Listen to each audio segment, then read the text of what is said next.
So mga idol, ito yung gagamitin ko na pangluto natin sa kare-kare ngayon. So dalawang putahe lulutuin ko, isang kare-kare saka isang balat balbakwa. So ito yung ating tuwalya ng baka. Ayan. Napakuluan ko na, linisan ko na siya kanina. Ikukuha na lang natin yan ngayon. I-pressure cooker. So hindi ko muna siya ginayat ng maliliit para maganda yung texture pag ginayat natin yan mamaya na malambot na. Hindi siya nadudurog. Saka ito yung ating balat ng baka. Pwede natin ihalo din sa kare-kare yan. Pero ang gagawin ko niyan, balbakwa. Kasi marami, no? Maraming balat. Ito naman ang ating gagawing kare-kare. So, pressure cooker muna natin yan, mga lods.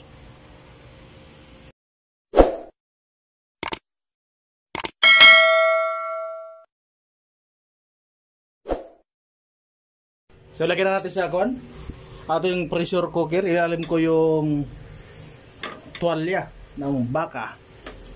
Yan, sana magkasya para isang lutoan na lang tayo. Hindi gaano makonsumo sa gasol. So, natin itong mga balat. Ang ganda ng mga balat na nakuha ko. Kakapal. So, pwede rin yan, lods, mga ilagay sa kare-kare. Yung ating mga balat ng baka. Lagyan natin ang tubig yan.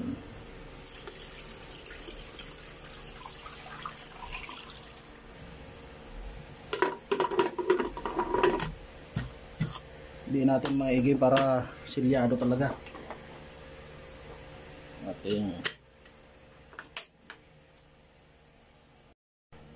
So mga lods, sabang inaantay ko tong lumambot, kumulo at lumambot, iba-blanch ko na rin yung mga gulay na gagamitin ko. So mga lods, ito lang yung available na gulay na bili ko. So, wala akong nabili sitaw kanina, medyo tinanghali tayo ng labas ng palengke. At yung talong, pechay at saka puso ng saking. Iba-blanch ko na siya para sakto. Pag naluto o lumambot yung ating karne, so magigisa na lang mamaya. Talong natin at yung ibang gulay iba-blanch ko na rin. So naglagay tayo ng konting mantika.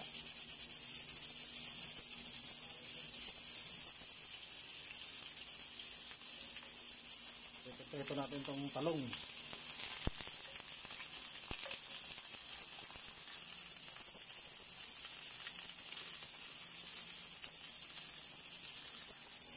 Mga lods, yung kung ano man nilagay natin, i-blanch. Pechay. Yan.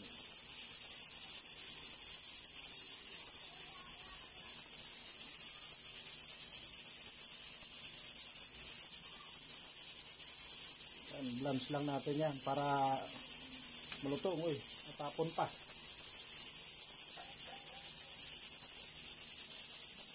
Yan mga idol, goods na yan. Hindi natin na yung overcook yung gulay natin. Ang puso naman ng saging.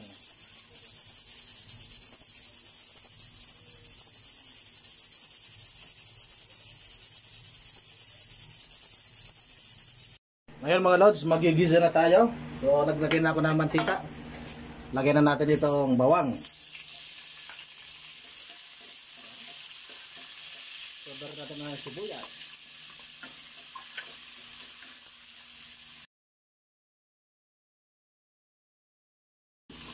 Ayan. Lagay ko na si atsuete.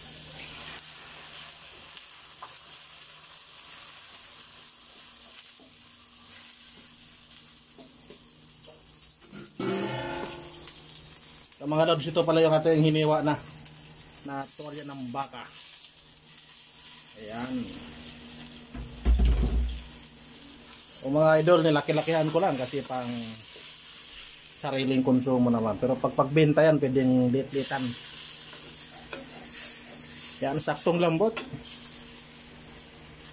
At lalagyan ko na ng burot, yung pinagkuluan ng ating baka. So mga idol, lalagyan ko na siya ng peanut butter.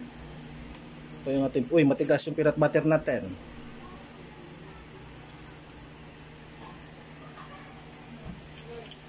Lagyan natin ng seasoning mga lods. Sa mga hindi naglalagay, okay lang.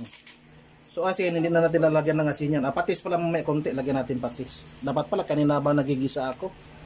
So nakalimutan natin. Lagyan natin na itong pamintang powder.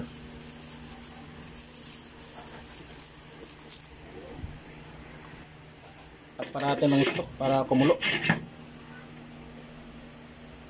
Check natin mga lods kung okay na. Ayan, kulong-kulo, ang ganda.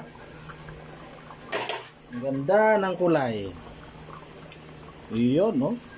Lapit na. So, lagyan natin ng tiyansyameter na asukal yan. Yan. Pang-balance lang ng lasa. Kaya lagyan na natin ng pampalapot. Iyan mo. Bilis lumapot.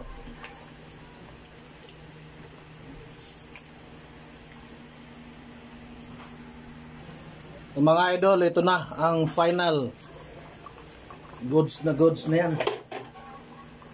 Pwede na natin ahonin, no? Nalapot na ng sabaw. Lalapot palalo yan. Saktong-sakto yan pag nilagay natin yung gulay.